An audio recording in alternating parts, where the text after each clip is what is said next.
Subscribe करें हमारे channel को और बेल आइकन प्रेस कर दें ताकि हम जब भी कोई अपना नया वीडियो अपलोड करें उसका नोटिफिकेशन आपको सबसे पहले मिले। हेलो मित्रों, आपका स्वागत है मेरे यूट्यूब चैनल पर। मैं हूं आपका कंपटीशन मित्र अभिषेक सिंह। आज से हम लोग शुरू कर रहे हैं मैथ की सीरीज। तो आज से हमारी मैथ की पूरी सीरीज चालू होगी। प्रतिदिन आपको एक वीडियो मिलेगा और हम लोग संख्या पद्धति से शुरू करेंगे, यानी पूरा मैथ ख़त्म करेंगे अगले 60 दिनों में। 60 या 65 दिनों में हम लोग पूरा मैथ ख़त्म करेंगे आने वाले। तो देखिए, बेसिक हमारा मजबूत हो जाना चाहिए। किसी भी कॉम्पिटिटिव एग्ज़ाम के लिए बेसिक हमारा मजबूत हो जाना चाहिए और हर टॉपिक हमको पता होना चाहिए। कोई एक खास कोई टॉपिक ऐसा नहीं है कि ये टॉपिक पढ़ लिए तो कंपटीशन निकल जाएगा, वो टॉपिक पढ़ लिए। बहुत मारा मारी इसमें कंपटीशन में। तो आइए हम लोग शुरू करते हैं आज से संख्या पद्धति। संख्या पद्धति से हम लोग क्वेश्चन शुरू करेंगे और संख्या पद्धति को पहले समझ लेते हैं किस टॉपिक पर आज बात कर रहे हैं। संख्या पद्धति के हम लोग आज टॉपिक पर बात कर रहे हैं, वो है विभाज्यता के नियम या भाज्यता का नियम कहिए। भाज्यता के नियम, इस नियम पर हम लोग बात करेंगे। इस पर हम लोग बात करेंगे। अब देखिए, एसएससी का एमटीएस का एग्ज़ाम हो या फिर सीजीएल का एग्ज़ाम हो, ठीक, या फिर रेलवे हो या फिर और कोई एग्ज़ाम हो, बैंकिंग वगैरह हो, विभाज्यता का नियम बहुत इम्पोर्टेंट एक टॉपिक है। सभी एग्ज़ाम में ये आता है। तो विभाज्यता का नियम हमको पता होना चाहिए। तो आइए पहले देख लेते हैं कि विभाज्यता का नियम क्या है, कौन सी संख्या किस संख्या से कब विभाज्य होती है। इसको पहले जल्दी से हम लोग देख लेते हैं। तो आइए देखिए, दो से विभाज्यता का नियम क्या कहता है। दो से विभाज्यता का नियम कहता है मित्रों कि जिस संख्या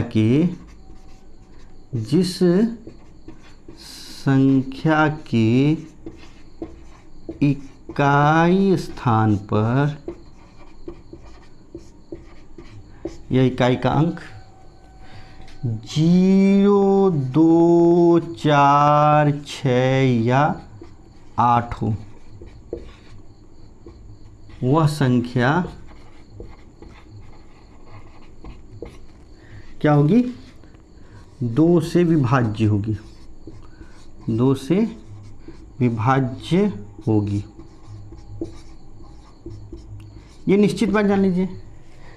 अरे जो सम संख्या होगी वही तो 2 से विभाज्य होगी। और जब अंत में किसी भी संख्या के इकाई का अंक 0, 2, 4, 6 या 8 हो तो 2 से विभाजित होगी। ये हम लोग जानते हैं। जैसे 242 या 560 या 778, यहाँ पे इकाई का अंक 8 है तो 2 से विभाज्य होगी। 0 है तो 2 से विभाज्य होगी। 2 है तो 2 से विभाज्य होगी। तो ये कोई ख़ास बात है नहीं। 8वीं कक्षा का ये सब टॉपिक है, लेकिन हमें जानना जरूरी है। अगर आपको मैथ बिल्कुल भी नहीं आता है तब भी आप हमारे साथ बने रहिए। मैं आपको मैथ में कॉम्पिटिटिव एग्ज़ाम निकालने लायक तेज बना दूंगा। तो आइए अगला देखते हैं 3 से। 3 से विभाज्यता का नियम कहता है मित्रों कि जिस संख्या के अंकों का योग 3 से विभाज्य होगा वो संख्या भी 3 से विभाज्य होगी। तो अब क्या कहता है? जिस संख्या के अंकों का योग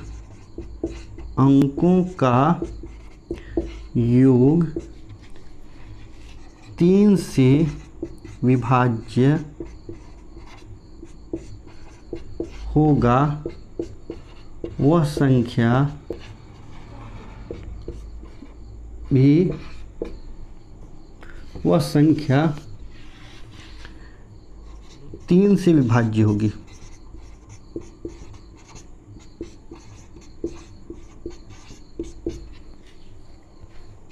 जिस संख्या के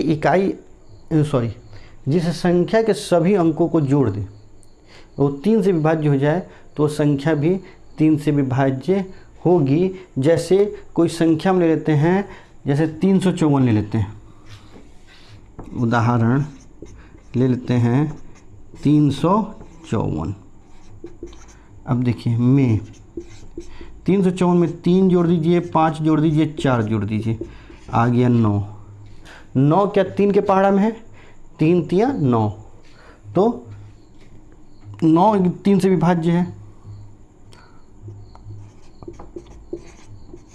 3 से विभाज्य है। अगर 9 3 से विभाज्य है तो इसका मतलब अतः 354 भी 3 से विभाज्य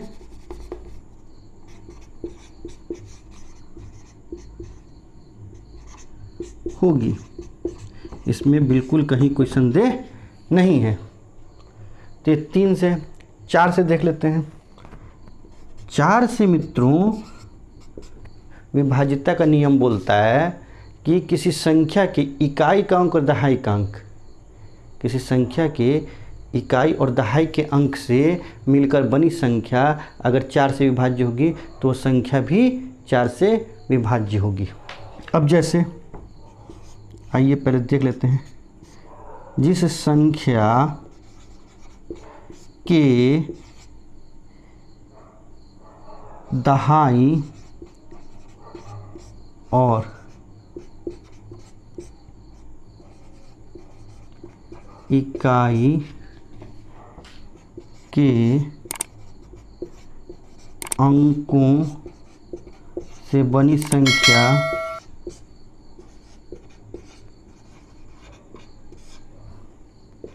चार से विभाज्य होगी, वह संख्या भी 4 से विभाज्य होगी। अब थोड़ा ध्यान दीजिए 728 में इसके इकाई और दहाई का अंक जो है 28 है। दहाई और इकाई का अंक मिलके 28 बनाता है। 4 के पहाड़ा में 7 बार में 4 सत्ते 28 होता है, तो इसका मतलब कि 728 भी 4 से विभाज्य है। इसके दहाई और इकाई का अंक मिला के जो संख्या बनती है, जैसे दहाई का अंक 2 है, इकाई का अंक 8 है, इससे इन दोनों को मिलाने से 28 बन रहा है। 28 4 से विभाज्य, इसका मतलब कि 728 भी 4 से विभाज्य। अब इसके आगे कुछ भी लिखते चले जाइए, उससे कोई फ़र्क नहीं पड़ता है। हमें तो बस अंत के 2 अंक देखने हैं 4 से विभाज्यता के लिए, कि उन 2 अंत के दोनों अंक जो हैं उनसे बनी संख्या 4 से विभाज्य है कि नहीं। हम पूरा कर देंगे कि वो 4 से विभाज्य है, इसमें कहीं कोई संदेह नहीं है। तो आप अगर चाहें तो इसका स्क्रीनशॉट ले सकते हैं। तो हम आगे और देखेंगे 5 से, 6 से, 7 से, 8 से, 9 से, 10 से और 11 से। तो आप चाहें तो इसका स्क्रीनशॉट ले सकते हैं। तो आइए अब 5 से देख लेते हैं। 5 से विभाज्यता का नियम क्या बोलता है? 5 से विभाज्यता का नियम बोलता है मित्रों कि किसी भी संख्या के इकाई के अंक में इकाई का अंक यदि 0 और 5 हो, 0 या फिर 5 हो, तो वो संख्या 5 से विभाज्य होगी। तो लिखेंगे जिस संख्या की इकाई का अंक 0 या 5 हो, वह संख्या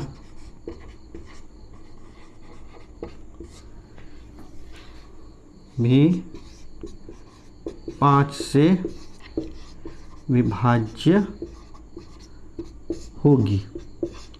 बिल्कुल ये तय बात है, वो संख्या 5 से विभाज्य होगी। अब जैसे देख लीजिए कि 570 हो या 345 हो, हम केवल इसके अंत का अंक देखेंगे। यहाँ पे 0 इसलिए 570 5 से विभाज्य है, यहाँ पे 5 है, इसका मतलब 345 5 से विभाज्य है। 5 से विभाज्य तक लिए बस इतना ही। 6 से विभाजित तक लिए मित्रों नियम ये है कि जो संख्या 2 और 3 दोनों से विभाज्य हो वह संख्या 6 से विभाज्य होगी। तो लिखेंगे जो संख्या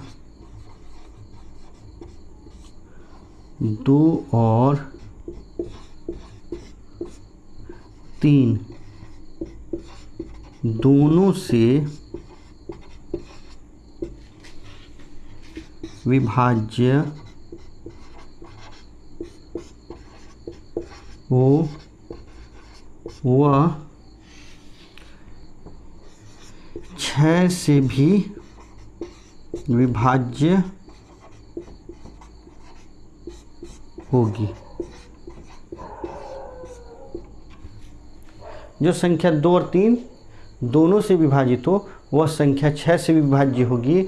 इसके लिए हम देखते हैं मित्रों, कोई एक नंबर उठा लेते हैं और पता करते हैं कि क्या वो 6 से विभाज्य, जैसे 3 5 4 6 6 या 354 ही देख लेते हैं, क्या ये 6 से विभाज्य है। तो सबसे पहले तो 6 से विभाज्य होने के लिए अगर हमको चेक करना हो एग्जाम में आ जाए तो सबसे पहले तो हम देखेंगे इकाई का अंक 0 2 4 6 8 है कि नहीं है, तो पता चल जाएगा कि 2 से विभाज्य है कि नहीं। और अगर 0 2 4 6 8 में से कोई अंक है इकाई का तो अब उस अंकों को हम जोड़ देंगे, क्योंकि 3 से विभाज्य करने यही तो बोलता है कि जोड़ दीजिए। 5 4 9 और 3 12, तो ये 12 हो गया, यानी 3 से विभाज्य भी है 2 से विभाज्य भी है, तो ये 6 से विभाज्य होगी। तो 6 से विभाज्य करके देख लेते हैं। 6 से 35 और 4, तो 6 5 30, 5 आ गया, 4 6 9 54 हो गया। तो ये तो विभाज्य है, तो इसका मतलब कि ये 6 से विभाज्य है संख्या। अब आइए 7 से देखते हैं। 7 से विभाजित के लिए क्या कहता है मित्रों नियम। 7 से विभाजित के लिए नियम कहता है मित्रों कि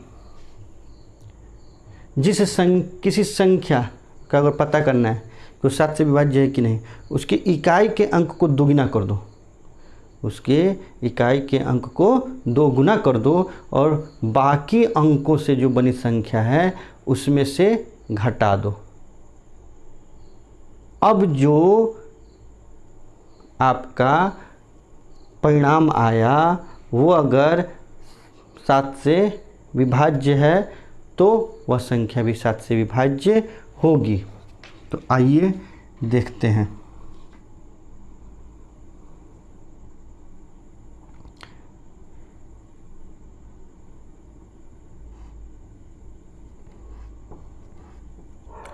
यदि किसी संख्या के इकाई के अंक का दुगना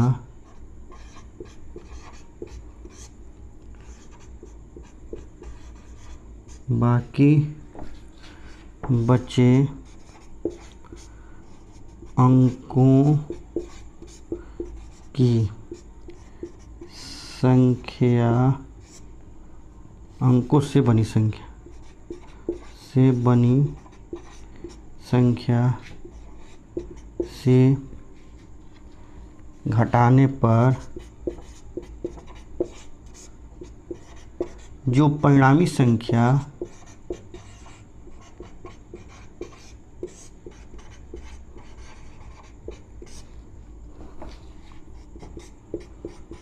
प्राप्त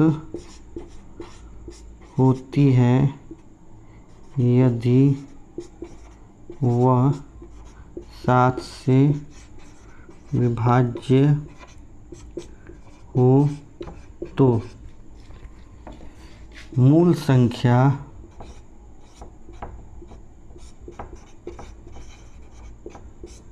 भी 7 से विभाज्य होगी।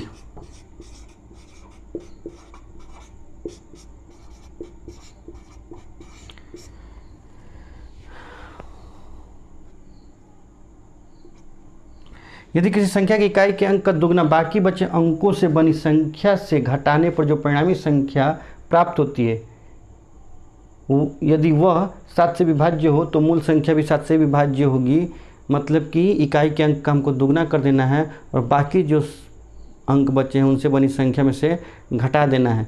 अगर ये 7 से विभाज्य है तो संख्या भी 7 से विभाज्य होगी। जैसे मान लीजिए हम कोई अंक ले लेते हैं 574। अब इसका हम क्या करते हैं, इस 4 का दुगना कर देते हैं, 4 का दुगना कर देते हैं। किस में से घटा देते हैं, 57 में से घटा देते हैं। तो अब देखिए क्या होता है कि 57 ऐसे ही रह जाएगा और इसमें से 8 घटा देंगे तो ये हो जाएगा 49। 49 में 7 से भाग लग जाएगा, इसलिए इसमें भी 7 से भाग लग जाएगा। तो इस तरीके से हम चेक करते हैं 7 से विभाज्यता का। अब देखते हैं हम लोग 8 से विभाज्यता का नियम 9 से 10 से और 11 से। उसके पहले आप इसका स्क्रीनशॉट ले लें या नोटबुक पर नोट कर लें पॉज करके। हम लोग देखते हैं 8, 9, 10 और 11 से विभाज्यता का नियम। उसके बाद हम लोग क्वेश्चंस को सॉल्व करेंगे। तो आइए अब 8 से देखते हैं विभाज्यता का नियम। 8 से हम लोग विभाज्यता का नियम देखते हैं। 8 से विभाज्यता के लिए नियम बोलता है मित्रों कि हम जिस संख्या को चेक करना है कि 8 से विभाजित है कि नहीं, उसके अंतिम के 3 अंक लेते हैं, सैकड़ा, दहाई और इकाई का अंक। यदि इन तीनों को मिलाने से अंतिम के 3 अंकों से बनी संख्या अगर 8 से विभाज्य है तो पूरी संख्या 8 से विभाज्य होगी। तो लिखेंगे जिस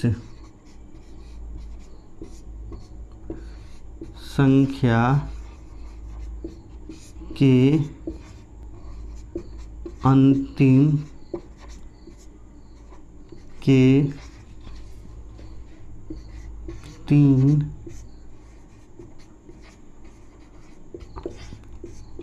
अंकों से बनी संख्या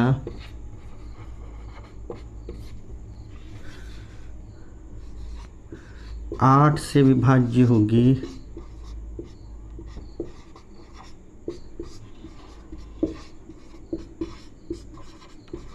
वह संख्या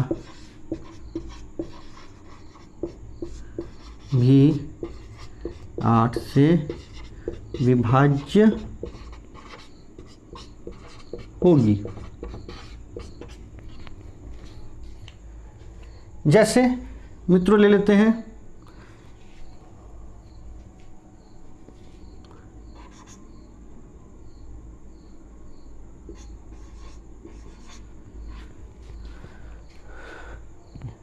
7168। अब देखिए यहाँ पे 16, 8, 168 है। 168 देखिए 8 से विभाज्य है। 8 दूनी 16, 8 एकम 8। इसका मतलब कि ये पूरी संख्या 8 से विभाज्य है। न हो तो यहाँ पे हम लोग देख लेते हैं कि कैसे।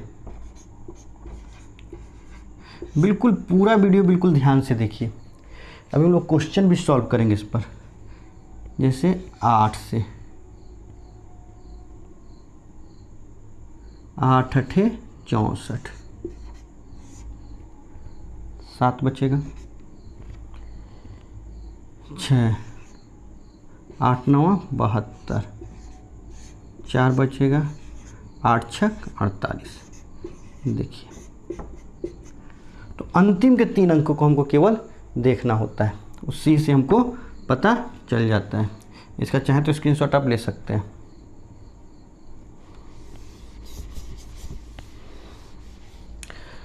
अब देखते हैं 9 से।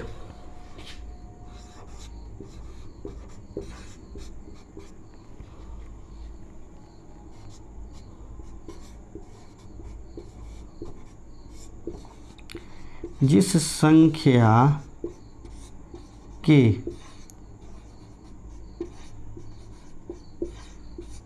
अंकों का योग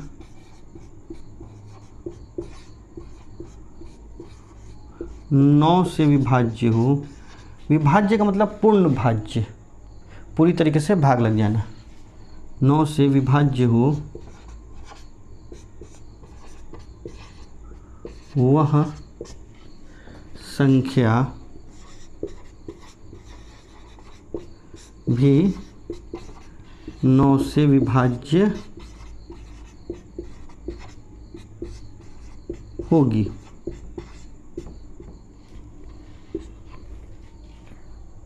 वो कैसे? तो वो ऐसे कि हम लोग देख लेते हैं कैसे।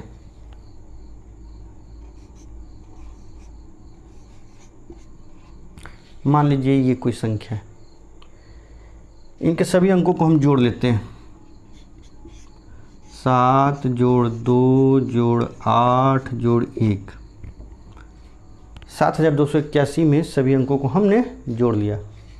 7 2 9 और 8 17 और 1 18, ये 18 9 से विभाज्य है, इसलिए 7281 भी 9 से विभाज्य होगा।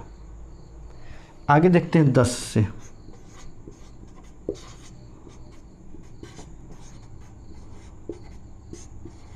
जिस संख्या के इकाई का अंक 0 हो वह संख्या डेफिनेटली 10 से विभाज्य होगी, 10 से विभाज्य होगी।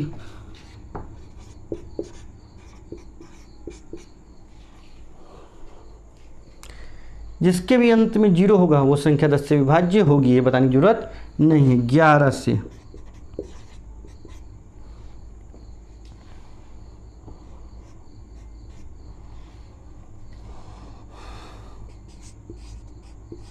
जिस संख्या के समस्थान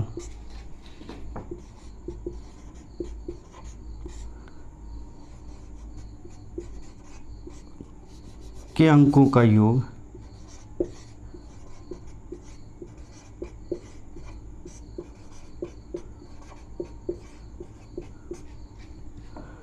विषम स्थान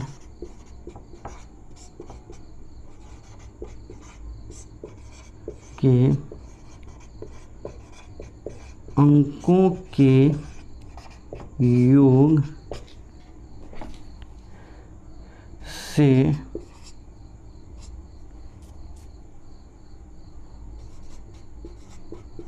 घटाने पर प्राप्त परिणामी संख्या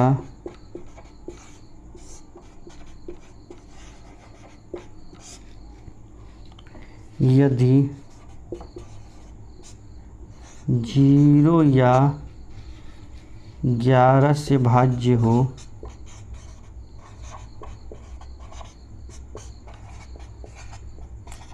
वह संख्या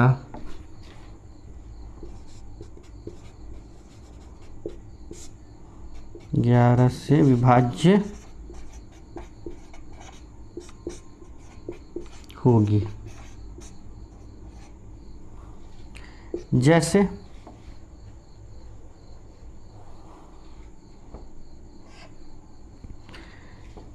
कोई संख्या हम लोग ले लेते हैं, जैसे हम लोग ले लेते हैं 121 ले लो। नहीं, 121 तो बहुत छोटी संख्या है, नहीं, तो हम लोग क्या ले लेते हैं,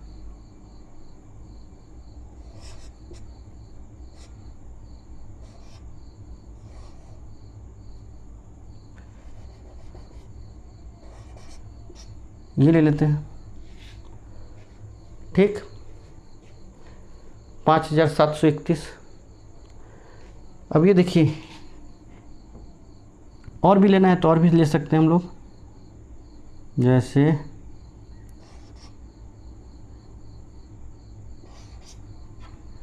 ये ले लीजिए।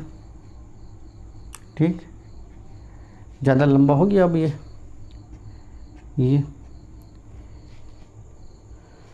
तो 4,57,314, इसको देखना है हमको कि 11 से विभाज्य है कि नहीं। तो हम क्या करेंगे, 4 3 7 7 5 12, ये 12 हो गया।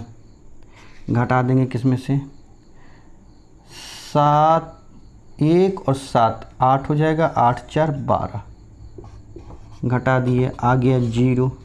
तो 0 आ जाए या फिर 11 से विभाज्य हो जाए, तो संख्या 0 तो वो संख्या 11 से विभाज्य होगी। तो यानी कि ये संख्या जो है 11 से विभाज्य हो जाएगी। कौन सी संख्या, 4,57,314 क्या होगा, 11 से विभाज्य होगी। तो ये तो विभाज्यता का नियम था। स्क्रीनशॉट आप ले लें पहले, उसके बाद बात करते हैं। तो ये तो विभाज्यता का नियम था मित्रों। अब हम लोग इस पर आधारित कुछ प्रश्न जो पिछले विभिन्न प्रतियोगी परीक्षाओं में पूछे गए हैं उसको हल करते हैं, क्योंकि जब तक हल नहीं करेंगे तब तक पता कैसे चलेगा कि कैसा प्रश्न पूछता है। ठीक, तो आइए हम लोग उसको हल करते हैं। वीडियो पूरा देखिए, अगले 50-60 दिन हम लोग मैथ पूरा कवर करेंगे। तो ये हमारा पहला प्रश्न है, दो क्रमागत विषम पूर्णांक वाले वर्गों के बीच का अंतर हमेशा किससे विभाजित होता है। एसएससी के एमटीएस एग्ज़ाम में पूछा गया। ये 23/2/2014 को जब हुआ था एग्ज़ाम, ये एमटीएस वाला एसएससी का, तो उसमें ये प्रश्न पूछा गया था। देख रहे हैं ना कैसा प्रश्न है। ऑप्शन ए है 3, ऑप्शन बी है 6, ऑप्शन सी है 7, ऑप्शन डी है 8। तो आइए जरा देखते हैं कौन सा, ये ऑप्शन डी होगा 8। कैसे होगा इसको हम लोग जरा देख लेते हैं। दो क्रमागत विषम पूर्णांक, तो क्रमागत विषम पूर्णांक 4-5 उदाहरण ले लेते हैं, देखते हैं। जैसे 1 और 3 होता है तो 3 का स्क्वायर कर दीजिए, 3 का स्क्वायर करेंगे तो 9 हो जाएगा, और 1 का स्क्वायर करेंगे तो 1 हो जाएगा, तो 8 हो गया। अच्छा 3 और 5 यानी कि 5 का स्क्वायर कर दीजिए, 5 5 25 और 3 3 9। तब देखिए 25 में से 9 घटा दीजिए तो 16 हो जाएगा। अच्छा 5 और 7 यानी 7 7 49 और 5 5 25, घटा दीजिए और देखिए कि 9 में से 5 घट जाएगा तो 4 हो जाएगा, और ये 4 में से 2 घट जाएगा तो 2, ये भी 8 से विभाज्य है। अच्छा और देख लीजिए 9 और 7 देख लीजिए, 9 9 81, 7 7 49, तो 11 में से 9 घट गया तो 2, और ये 7 में से 4 घट गया तो 3, तो 8 चौके 32। तो इस तरह से हम देखते हैं कि 8 से विभाज्य होगी। अगर क्रमागत विषम संख्या है तो उनका वर्ग का अंतर जो है 8 से विभाज्य होगा। ये आपको देख लेना है, ऐसे 1-2 उदाहरण कर लीजिएगा और देख सकते हैं। अगर नहीं याद, ऐसे याद रखिएगा कि 8 से विभाज्य हो जाता है। तो आइए देखते हैं अगला प्रश्न। तो ये है हमारा दूसरा प्रश्न। 3,957 में 5,349 को जोड़ा जाता है, प्राप्त राशि में से 7,062 को घटाया जाता है, परिणामी संख्या किससे विभाज्य नहीं होगी। तो पहले तो हम इसको जोड़ देते हैं। तो जोड़ दीजिए 9 और 7 16, ठीक, 5 और 4 9 और 1 10, 3 और 9 12 और 1 13, 5 और 3 8 और 1 9, घटा दीजिए, 6 में से 2 घट जाएगा तो इसमें से हम घटा दे रहे हैं, इसमें से हम इसको डायरेक्ट घटा दे रहे हैं। तो 6 में से 2 घट जाएगा तो 4 हो जाएगा, और फिर 10, 10 में से 6 घट जाएगा तो 4 हो जाएगा, और फिर ये 2 है, 2 में से 0 घट जाएगा तो 2 हो जाएगा, और 9 में से 7 घट जाएगा तो 2 हो जाएगा। अब ये किससे विभाज्य नहीं है? तो देखिए 4 से देखते हैं, तो 4 से देखने के लिए हमको अंत की 2 संख्याएं देखनी होती है। ये 4 4 4 के टेबल में हो गई, 4 से विभाज्य है, तो ये 4 से विभाज्य होगा। चलिए 3 से विभाज्य होने के लिए हम देखते हैं कि सबको जोड़ देते हैं और 3 से वो विभाज्य होना चाहिए। तो 4 4 8, 2 10, 2 12, 12 3 के टेबल में, इसलिए वो 12 से विभाज्य हो जाएगा। 7 से विभाज्य होने के लिए हमको इसका दुगना करना पड़ेगा, 8, 8 को घटा देना पड़ेगा 224 में से, 224 में से 8 घटा देंगे तो 216 बचेगा।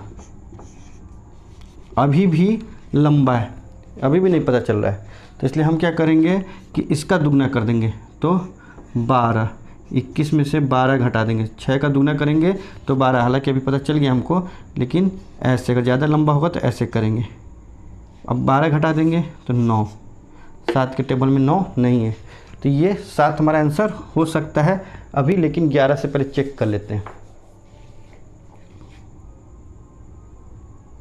देखिए 4 2 6, 4 2 6, 11 से विभाज्य है ये, तो केवल 7 से विभाज्य नहीं है। तो इस तरीके से ये दूसरा क्वेश्चन भी हमने सॉल्व किया विभाज्यता के नियम से। तो आइए देखते हैं तीसरा क्वेश्चन। तो ये तीसरा प्रश्न है हमारा। तीसरा प्रश्न बोल रहा है यदि 7 3 8 A 6 A जो भी है, 7 3 8 A 6 A 11 से विभाज्य है, तो A का मान है इसमें से जो भी हो। तो 11 से विभाज्य होने के लिए तो हमको विषम स्थानों को जोड़ना होता है, सम स्थानों को जोड़ना होता है, देखना होता है। तो इसको जोड़ दीजिए तो 2A हो जाएगा, फिर इसमें जोड़िए 2A + 3 हो जाएगा, ठीक, एक तो ये हो गया। अब इसको जोड़िए, 8 6 14, 14 और 7 21, 21 में से घटा दीजिए 2A जोड़ 3 को, तो घटा देंगे तो ऐसे ही तो घटेगा, तो 21 में से 3 घट जाएगा, 21 में से 3 घटेगा तो हो जाएगा ये 18, 21 में 3 घटा देंगे तो 18। अब ये होना चाहिए हमारा 0, क्या होना चाहिए? 0 होना चाहिए, या फिर 11 होना चाहिए। तो आइए रख देते हैं, 6 दूनी 12, 12 अगर रख देते हैं और 18 में से घटाते हैं तो कितना बचता है? 6 बचता है, तो 11 से विभाज्य नहीं होगा। 3 दूनी 6, 18 में से 6 घटाते हैं तो 12 बचता है, 18 में से 6 घटाते हैं तो 12 बचता है। 12 था, 12 पहले तो ये रखे थे 6 दूनी 12, 18 में से 12 घटाते तो 6 बचा था, तो नहीं हुआ था। अब 3 दूनी 6, अब 18 में से 6 घटाते तो 12 बचता है, तो ये भी नहीं होगा। 9 दूनी 18, 18 में से 18 घटाएंगे 0 आ जाएगा, ये हो सकता है। लेकिन पहले इसको देख लेते हैं, 2 एकम 2, 18 से 2 घटाते हैं 16, तो ये आंसर हो गया कि 9 होगा, ठीक। तो आइए देखते हैं अगला प्रश्न। तो ये रहा हमारा चौथा प्रश्न। बोल रहा है कि वह वृहत्तम अंक x जिसके लिए 5x 7 9 3 x 4 ये जो संख्या है वो 3 से विभाज्य है। तो आइए देखते हैं कि यहाँ x के जगह पर हम क्या भरें। तो उसके लिए हम देखते हैं 3 से विभाज्यता का नियम, हम 3 से विभाज्यता का नियम बताता है मित्रों हमें कि इन सब को जोड़ दें तो वो 3 से, अगर इन सब को जोड़ दें और जो योगफल अगर वो 3 से विभाज्य है तो इसका मतलब ये संख्या भी 3 से विभाज्य होगी। तो इस सब को जोड़ देते हैं, इनको छोड़ देते हैं x को। तो पहले क्या करते हैं, 4 3 7, 9 7 16, 16 और 7 23, 23 और 5 28, 28 हो गया। तो 28 जोड़ 2x, यही हुआ ना, तो x की वैल्यू। अब यहाँ पे 28 में क्या जोड़ दिया जाए जो कि 3 से विभाज्य हो जाए। तो 28 के बाद तो सीधे 30 होगा। ठीक, अगर 28 के बाद 30 आएगा तो 3 से विभाज्य हो जाएगा। तो अब देखते हैं यहाँ पे हम क्या क्या रख सकते हैं, क्योंकि हमारे पास ऐसे भी हम देख सकते हैं कि देखिए ये 5 4 9 कर दिया, ये 9 हो गया, 7 3 10, ये 10 हो गया। तो 9 हो गया 3 से विभाज्य हो गया, 9 हो गया 3 से विभाज्य हो गया, 7 3 10 हो गया। अब हमको 12 कर दें तब भी हो जाएगा। ठीक, ये 7 3 10 तो 12 15 जो भी हो जाए। तो यहाँ पे क्या क्या रख सकते हैं, देखिए ये 28 और 2 x है, तो अगर 9 रख देते हैं तो 9 दूनी 18, 28 और 18 हमारे पास कितना हो जाता है, 8 8 16 और 3 और 1 4 46। तो 46 तो 3 से विभाज्य नहीं है। और अगर हम यहाँ पे 7 रख देते हैं तो ये 14 हो जाता है। तो 8 4 12, 3 और 1 4, तो 42 42 3 से विभाज्य क्योंकि 4 2 6। तो ये हो सकता है, ये हो सकता है, लेकिन अभी हमको रुकना होगा क्योंकि बड़ी संख्या पूछ रहा है। अच्छा, बड़ी संख्या पूछा तो 9 तो जब नहीं है तो सबसे बड़ी संख्या तो यही रह गई। 9 अगर हम रख देते हैं तो 9 दूनी 18, 18 रख देते, जोड़ देते 8 8 16, 3 और 1 4 46 तो है नहीं, 6 4 10 आ रहा है। तो उसके बाद तो बड़ी संख्या 7 ही है ना, और 7 रख देने पर तो हो जा रहा है। देखिए 7 दूनी 14, तो 8 4 12, 3 और 1 4 42।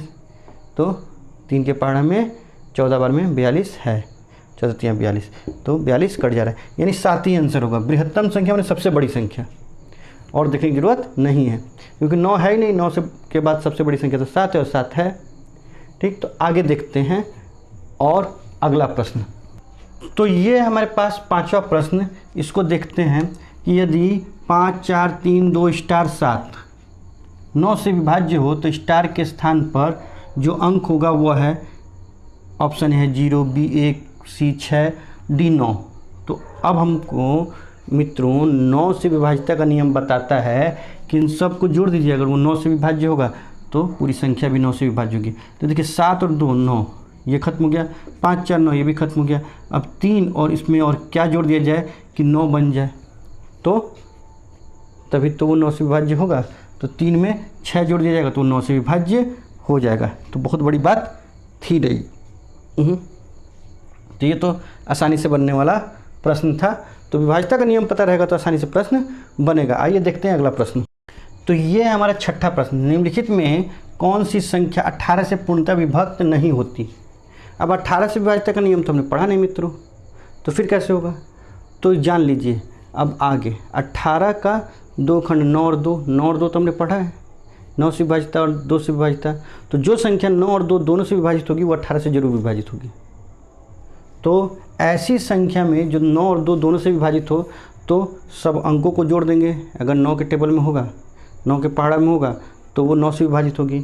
या फिर ये तो देख ही लेंगे, फिर 2 से भी तो देखना होगा हमको कि अंत में 0 2 4 6 या 8 हो तो वो 2 से विभाजित होगी। अब 2 से और 9 से दोनों से विभाजित हो जाएगी तो 18 से विभाजित हो जाएगी। तो आइए पहले 2 से देख लें क्योंकि वो देखना आसान है।